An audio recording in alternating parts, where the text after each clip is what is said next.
neuromarketing. 5 découvertes surprenantes sur les consommateurs. Le neuromarketing, qui combine les neurosciences cognitives avec le marketing, permet de mieux comprendre les consommateurs. Dans son livre Biology, Martin Lindström a fait des découvertes étonnantes. Pendant longtemps, les marketeurs se sont bornés à décrypter la volonté des consommateurs en utilisant des études qualitatives ou quantitatives. Malgré cela, entre 80 et 97% des nouveaux produits échouent.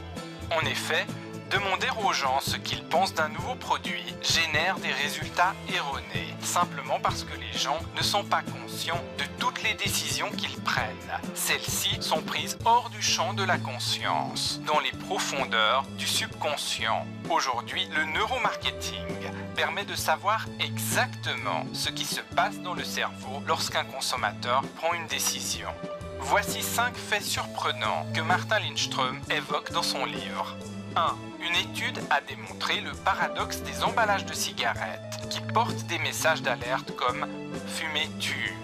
Les gens comprennent rationnellement le risque, mais l'étude a démontré que ces messages enclenchent une zone du cerveau nommée nucleus accumbens. Cette zone anticipe les choses agréables et génère une tension consciente qui se transforme en acte d'achat. Donc ces messages encouragent à fumer. Les gens se sentent certes dérangés par le message d'un point de vue rationnel, mais ils ont quand même envie de cigarettes. 2. Les références sexuelles extrêmes font-elles vendre plus sur une affiche ?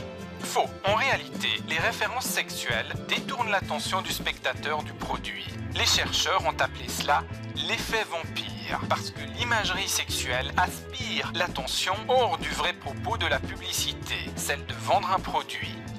3. Cérébralement parlant, les marques ont beaucoup de points communs avec les religions. Les religions génèrent un sentiment d'appartenance qui est très similaire lorsque vous croisez une personne qui porte une marque que vous affectionnez.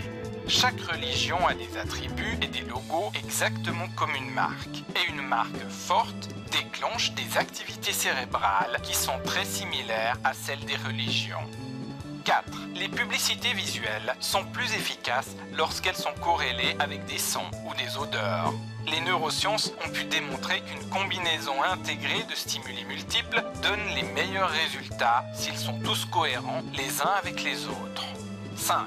Les rituels permettent de connecter les gens émotionnellement avec les marques. Par exemple, la Guinness qui se sert en versant la bière lentement. Les rituels sont comme des petites balises pour les gens lorsqu'ils perdent leurs repères.